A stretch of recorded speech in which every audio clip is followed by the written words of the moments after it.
I'm Matthew Knowles, and you're checking out Willie D Live.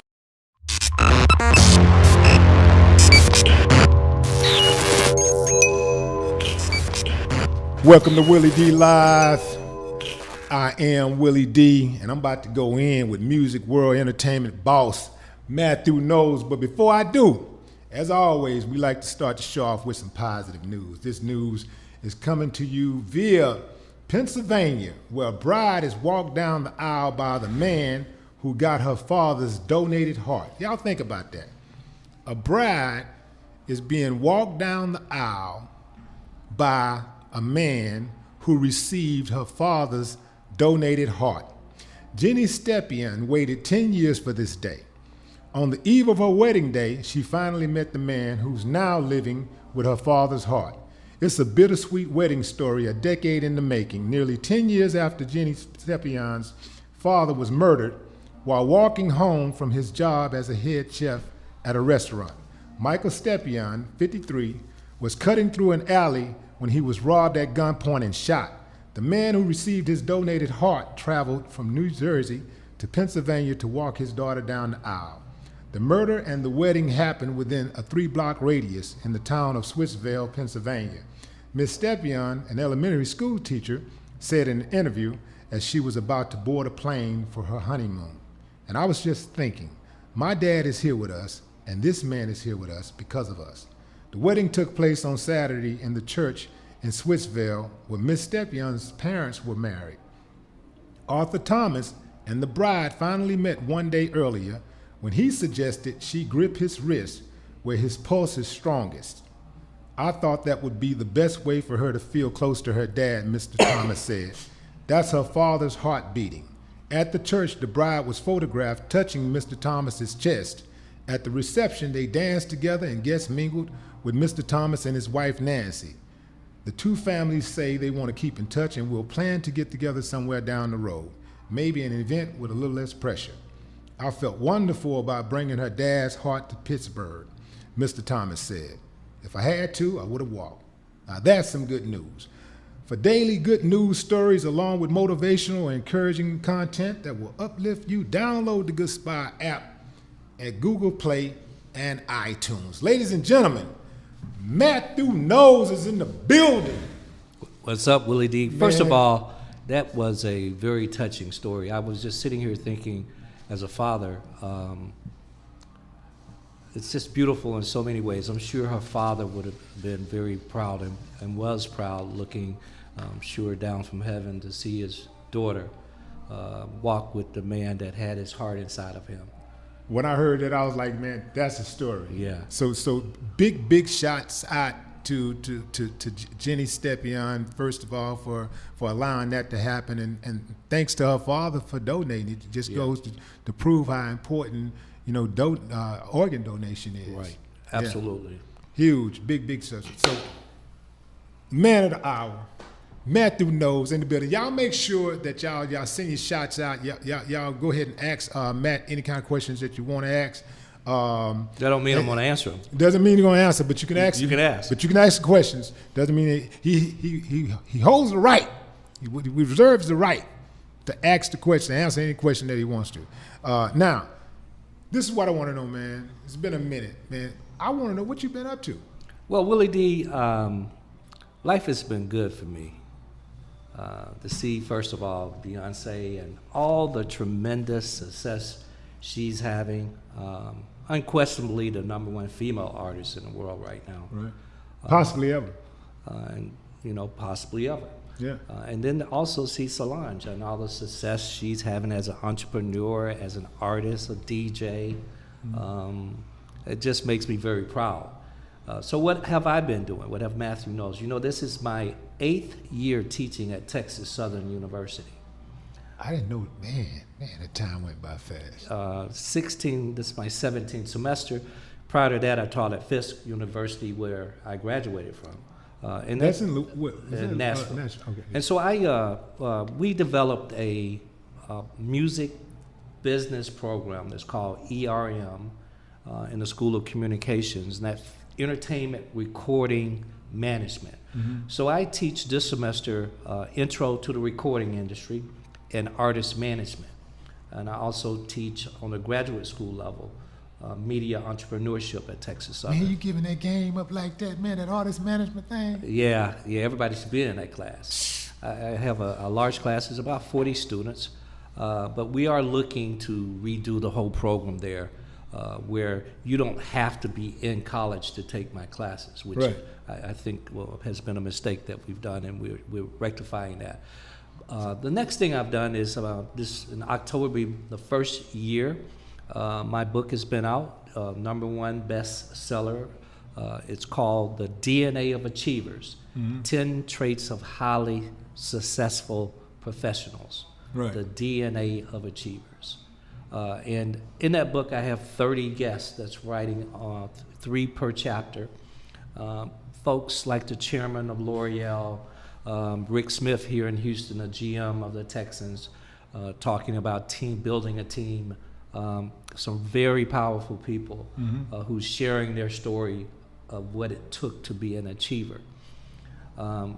Since the last time I talked to you, the last 3 years, I've gotten my MBA, and I just recently got my PhD from Cornerstone. Now, what's the purpose of that for you? I mean, For me, the purpose of you it got your money, you're educated already. I mean, you don't need nobody. I mean, what you? For me, I think you never stop learning. Okay. #1. Secondly, if I'm going to be in academia, I'm either going to be in it or be out of it. And it's important in academia that you have your MBA and PhD. It's like with music. I quickly learned the game. And in academia, I quickly have learned the game.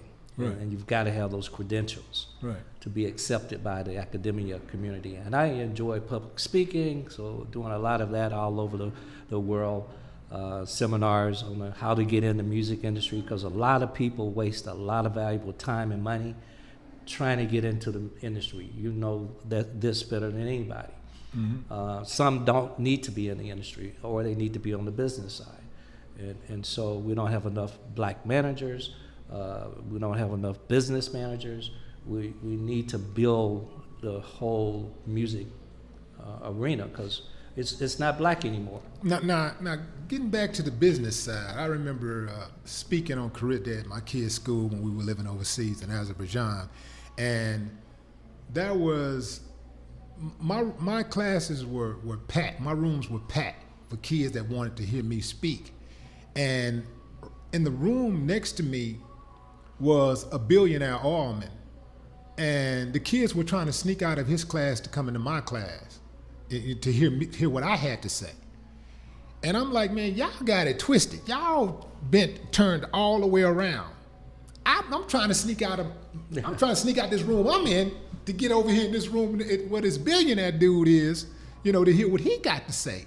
And I was trying to explain to these kids is that, a lot of them, they want to be up in the front. They want to know what it's like to be the artist. They want to be in the front. They want to be up in the front. And I'm saying the people that's calling the shots, the people that has the longevity, are people like you, the people that are behind the scenes making things happen. And let's not forget, the people that's making the money is behind the scenes. Exactly. The artist, it takes, God bless if you can get to the level of a Beyonce. That only happens every now and then. That's not normal. A lot of artists aren't making money. You know that, Willie D, how it's set up. It was set up from day one where they wouldn't make money selling records. Artists today only make money touring. That's your #1 way of making money today. And we look at streaming and what its effect has been on the industry, the decline of the CD, the decline at iTunes. It's an ever-changing industry. We have to have people that understand the business. You've been an artist, and you've been on the business side. Right. I would say that it's 70% business, 30% artistry. I would agree. Now, let's take this thing all the way back, because me and you, we've been knowing each other for a few decades now. So let's take it all the way back, and I think it's important that we take this back so people can understand that you were not an overnight success. This is not something that just happened. I remember, you taking the girls to all these different kind of places. Anywhere that there was a crowd, you took the girls and you had them perform. I remember you having them on the track running to get their wind, open their lungs up so they could sing. I remember, the going to the Kinko's and getting printing out, the material that you need. I was living at Kinko's. All of that stuff. Yeah. Yeah. I remember all of those days. Even when I would be at your house sometimes, and the girls would be practicing. This is before all the money and the fame. And anytime that there was a break, Solange would step in for one of the girls. If one of the girls had to go to the restroom or something like that, Solange would step in, and she knew all the steps. Now, is this something that was planned? Were you grooming Solange all along to someday have a solo career, or were you trying to groom her to be in the group, or was this happenstance? Well, that's a good question, but it's something you said earlier in the part of the question that's very important. Those people that are successful in life, and I don't care if it's music or a doctor, attorney, Indian chief, people that are highly successful had failure, and it took a while. And I talk about in my book, The DNA of Achievers, failure is an opportunity to grow, not a reason to quit. So I just want people to know that if you're going to get to anywhere, you're going to have failure. You cannot be successful without failure. So I just wanted to kind of put a side note to that, because I thought that was very important what you said. Back to Solange. Solange was always a very different kid. She demanded that you give her space and attention. And so, yes, I wanted Solange to be in Destiny's Child, but she was too young. Solange was a dancer for Destiny's Child. If you look at Survivor, you'll see she's on the front line, because Solange could really dance. Right. But she can also really sing, and even more importantly, she can really write. Because you look at those songs like Upgrade You, Get Me Bodied, Flaws and All. Solange wrote those songs. Solange wrote Kelly Rowland's. Oh, well, I didn't know that.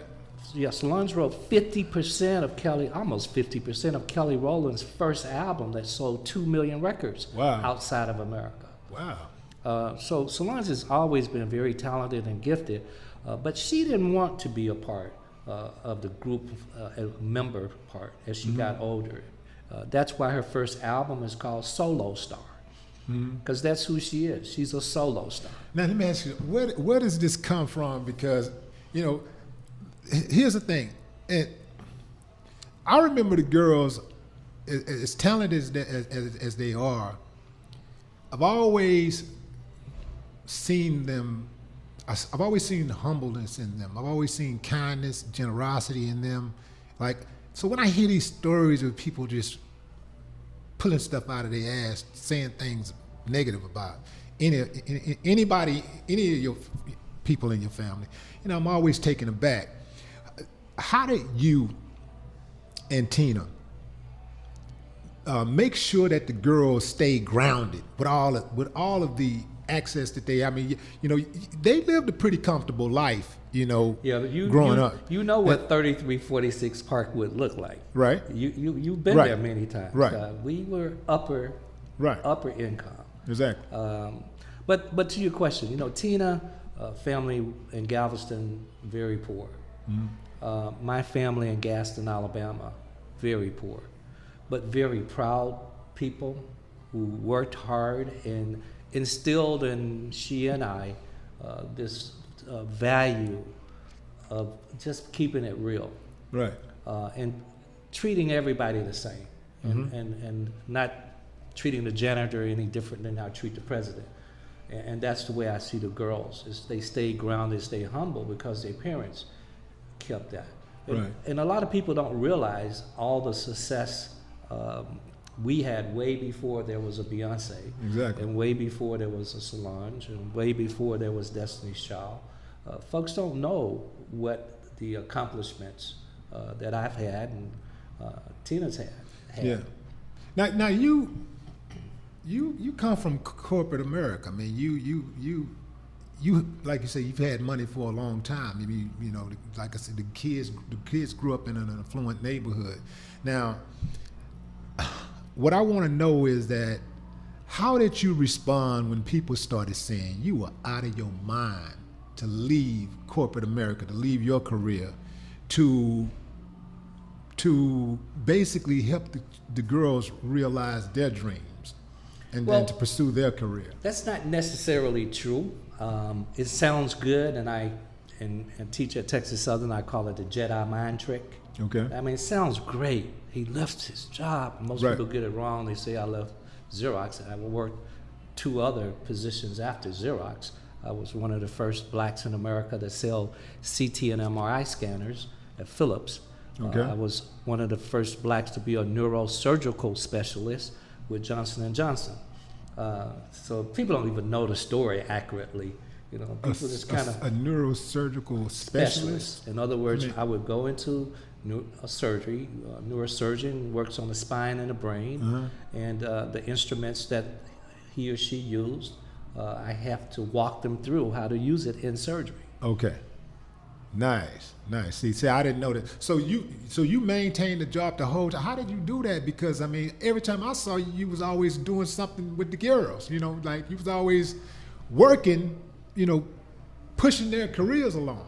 I transition. I tell everyone when I do a lot of public speaking, you have to transition and you have to have a plan. Failure to plan is planning to fail. Right. And so I always had a strategy and a plan on how I would transition into the music industry. And first and foremost, I did not get in the music industry because I wanted my kid to be in the music industry. I got in the music industry because music has always been a passion of mine. Okay. Always have been a passion, childhood. And Tina actually was in a band. And can sing very well. Is that right? A band in Galveston. I gotta look that up. What's the name of the band? I don't even remember. I want to look that up. But you See know, Tina doing her thing. But that was always a passion, and that story is somewhat accurate. But you know who my first artist, the first artist I signed, the first artist I got a major record deal was not Destiny's Child. It was Lil O. Yeah, right. So people don't even have the story correctly. Right. Music world, Lil O's single "Can't Stop," which you were in the video. Right. If you remember shooting Right, pool. right. What was the name of that club? There Was on Richmond. Was that Jamaica. Was that Jamaica? That was it was Yeah, Jamaica, okay, all right. Jamaica. Yeah, You in the okay. Right, video, right. so go check out "Can't Stop," Lil O, and you'll see Willie D shooting pool with the boys. But it features who on that song? A group called Destiny. Right. Then the first name of Destiny's Child was Destiny, and on Lil O's record it's featuring Destiny. And we found later that there's a gospel group in Mississippi, and we couldn't get the trademark. And so that's when I had to name the group. Tina named it Destiny, and then when we couldn't get the trademark, I had to rename the group Destiny's Child. Yeah. And Destiny's Child. Right. Yeah. Look, let me tell you something, man. It's crazy because, you know, and what the group that had the name that was in Mississippi, where are they? I have no idea, man. That's my point. Y'all stop trying to use people names and stuff. Yeah, these names, these fly names, and y'all ain't doing nothing with them, man. Runs me hot, man. And even some of you out there, you ain't got enough creativity to just use your own name. I got people out there trying to use Willie D, man. I mean, I believe that. I mean, it's ridiculous, I believe man. But y'all gotta understand though is that when I catch up with you, I'm gonna beat you up. You know, I want you to know that. You know, if I catch your name, you're using the name Willie D. If I catch you anywhere, I'm gonna beat you up. Yeah, that sound like the Willie D I used Yeah, to you know. dig what I'm saying? You know what I'm saying? Sometimes I go there, man. That sound like the Willie D I know. Sometimes I have to go back there, you know. But Sometimes we all have to go. You dig what I'm saying? Yeah. That's y'all better know. Y'all better know it's real in the field. Look here, man. We're gonna take a quick break. We're gonna come back and we're gonna open the floor up for some questions from my Facebook Live people. You checking out Willie D Live.